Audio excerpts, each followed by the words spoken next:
guys, I'm so excited for you to join me for this special episode inside the heart of the Enneagram and Marriage, your guide to thriving together in your unique pairing. Today, we're diving deep into the heart space. You know, I love hacking my way through solutions for you in my thinking space, but we brought this book out as a body, as a collective, and we also deserve to have that physical tangibility and the thinking hacks, yes, but also the heart dive. So that's what today is all about, opening our hearts together. Thank you for meeting me on the page and in this journey. I hope that you're already able to enjoy it if you have it in hand. If you don't yet, it should be coming any day. I know some of the baker people got theirs, and then some from Amazon are getting theirs today. So I'm so excited. Or maybe you have it and you're listening later. I have my copy right here. I am just beyond words.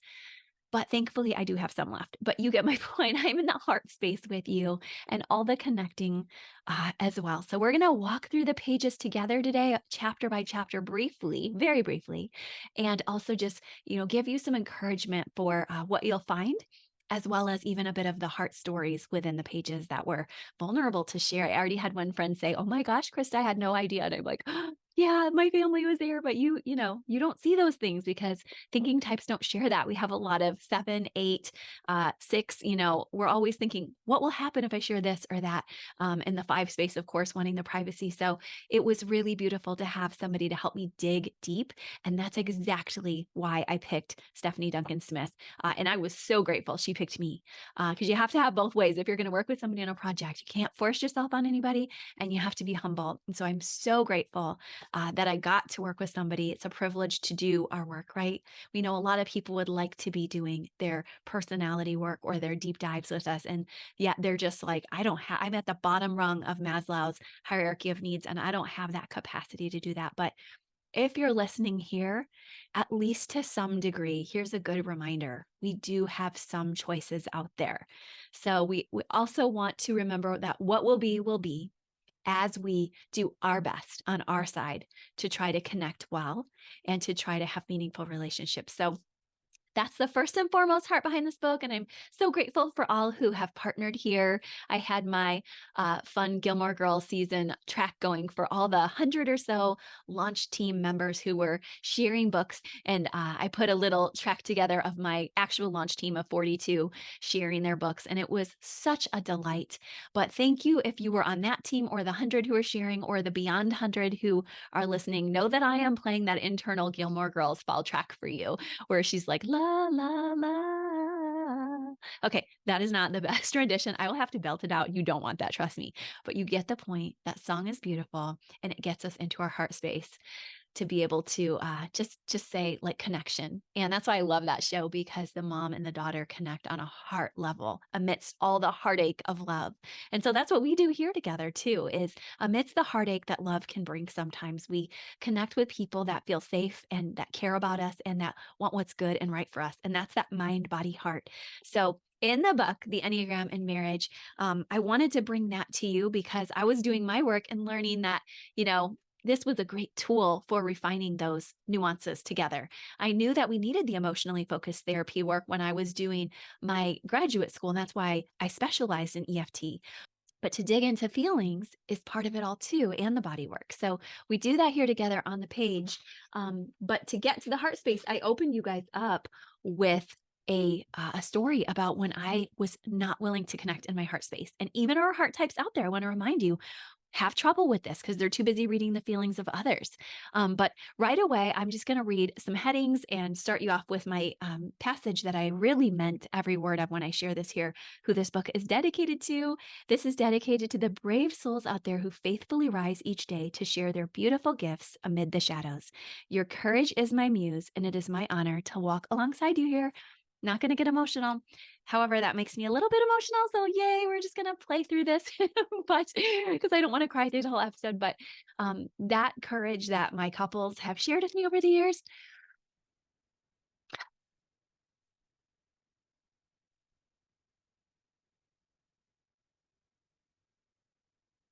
Okay. Yeah, that's my why.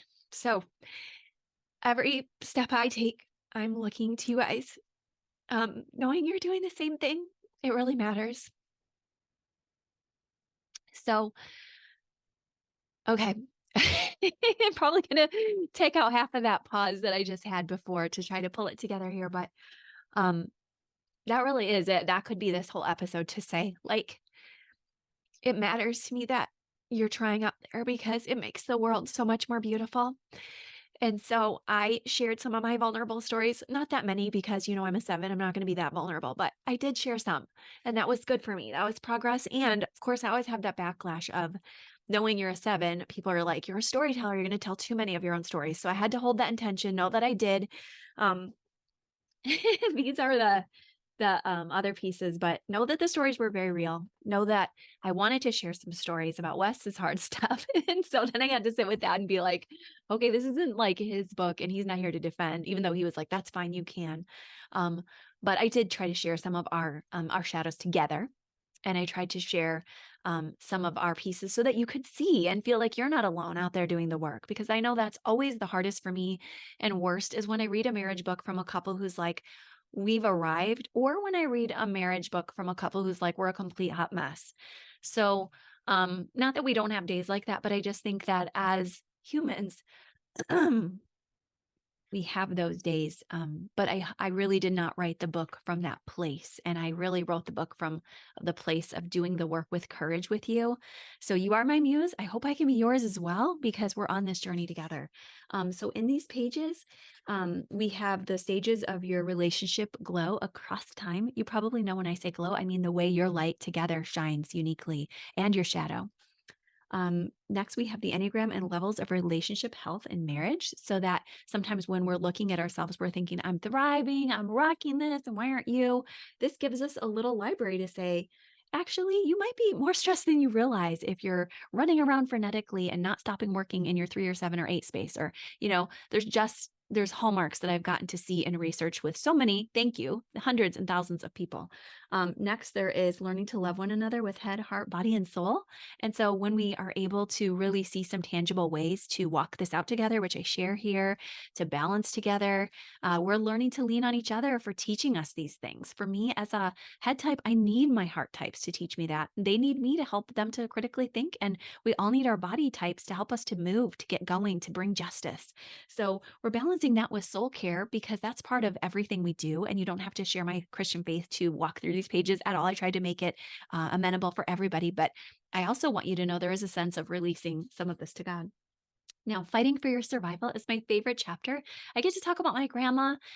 She was from Croatia. Some of you know her stories, and she was so quirky, and I loved her so much, and I still do love her and think about her and her strong faith, and also her crazy habits that made me who I am today, just along with my parents. And I think of yours too. This is a really important chapter for those who sort of forget that it's not just our parents, but many generations back who have given us our survival skills. And a lot of those are really good. So when you're in that stage of writing off everything your parents did for you, just remember that um, to come back around with some examples and healthy boundaries of your own so that you can move forward in health. And so that's a chapter I don't want you to skip because those are pieces of your story that are landing you in trouble and getting you stuck sometimes. And you've got to do the work. You've got to do the work to change the unhealthy patterns in your family of origin and to really do your work, not just point out your spouse's work, which is always our temptation, always. So when we're talking about our next chapter, we're talking about throwing shade. In this chapter, I talk about conflict and I use the story of my son's birth to really show you how Wes and I did not have our emotions showing, and our emotions don't show sometimes, and it can be very good and very painful. And sometimes it can cost us our relationship when we're not careful, when we don't speak out what's really going on under the surface. So I think that one is, other than the 4s, 6s, and 8s of us out there, and even them sometimes, we can forget to show and be vulnerable with our emotions. So don't forget that chapter. Okay, so we're next talking about throwing shade and making sure that as a couple, we understand in conflict, we need several different pieces. And if any of those 3 pieces are missing, our conflict is not going to be handled most of the time the way it needs to be. It's going to be not have depth. It's going to not have a through line. It's not going to have the hope that's needed in conflict when times get dark. So don't skip that chapter. Even if you don't like conflict, I know you don't like it. Nobody does, but we do need it. Okay, now soul care in marriage talks about your vices and your virtues. So essential that you remember it's not just you doing your work in a vacuum. This is you and your partner. So I walk out ways it shows up in marriage with vices and how to walk through with great techniques to your virtues. Now that is the main basic sort of work of the Enneagram, along with helping your fixations, your thinking patterns. So make sure you are really paying attention there. And then my last chapters here are about shining brighter as you heal emotional wounds together so that you can truly do the layered work. There's often many layers to the hurts we share together as couples. So instead of just giving this quick dive into like, oh, conflict triad, heart triad, survival triad. Now we're going, all right, and what's left still? I've gotten my basics. I know the signals. I know the triggers. I know what's happening, but I have some deep wounds and I need to work through those too. And so I have been I will say the word blessed. It's been hard to work through those and walk through those. I wish none of us ever had those to do, but we do. So I've walked through a lot of those with Wes. There'll probably be more to come, as much as I would like to be an idealist and say, never, we're going to be perfect. Those things come and they're important. And sometimes it's not just about sharing and doing that emotional root canal. Sometimes it's about healing, forgiving, and finding out. I love to use that word redemption, because what can we do to redeem? We are forgiven, but how can we reconnect? How can we find each other again? That's going to be the work of this chapter, even in your own heart and in your own work. You doing this book on your own is okay. That's fine. Sometimes our spouses are doing the work with us, but they're not readers. And however you guys land is okay with me.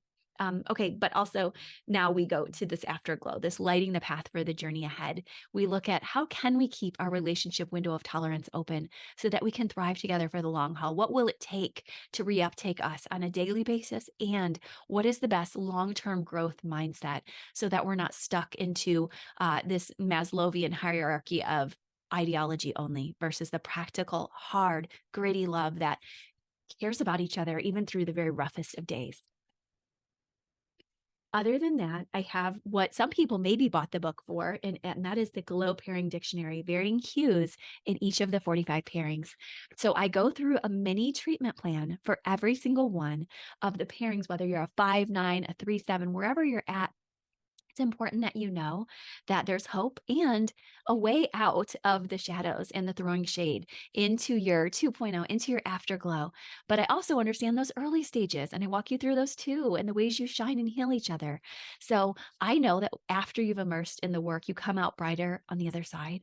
But I've given you some tools and some reminders of what you can do when you're stuck in those places so that you really have this, like I said, mini treatment plan. So you can screenshot this for your therapist, your coach. You can get them a copy. You can say, hey, look, you might want to grab this as a resource because this person, or like I said, community put together a lot for us to do our work with. And there's heart in it. And as you heard, there's a lot of love because I really love and respect those people that are trying. I know relationships are hard. I know this because not just from all the literature I've read, I think about right now, it's coming in my mind, C.S. Lewis's analogy where he's like, everyone's going farther and farther away in his book, which is not aptly titled The Great Divorce, but it's the divorce of heaven and hell. And he's like, we just want to be on our little islands. And I often feel that way in a very Frodo way where I'm like, oh my gosh, from Lord of the Rings, like, I just want to go do this journey myself. And yet there's this pause that reminds me that it's holier to walk with others, that it's better to shine together. And nowhere, like I said, was this more true than with my launch team, watching how much bigger our impact could expand when we work together. Even when my family sort of burnt out, because we also have Hannah's 18th birthday this week. And there's just so much going on for her birthday. And it was just the day that, the launch happened. It's you get your day. It also happened to be the date of 11 years of my local private practice.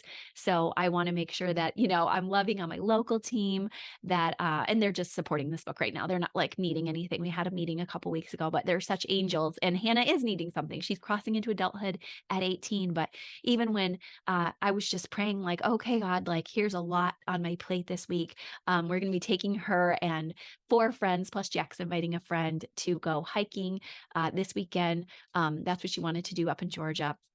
And she's gonna try to get her mom to zip line. I don't know if that's gonna happen, but, because I don't like to be constrained. I'm like, "All the hiking in the world, yes." Um, but you get my point, like, I can't wait for that. It's gonna be such a release and a relief, but the wonderful launch team doing their part, even like, I'm gonna say it, like, they don't have to do their part. Like, if you're listening and you're a launch team member, you didn't have to do anything, and yet you showed up, and it just brought I'm not gonna have tears again, but it brought tears to my eyes to see that as a prayer answered when my family really needed to be where they needed to be. And even when I needed to be with Hannah, like she wanted to read from a book one of the listeners here actually reminded me of, which was Hind's Feet on High Places.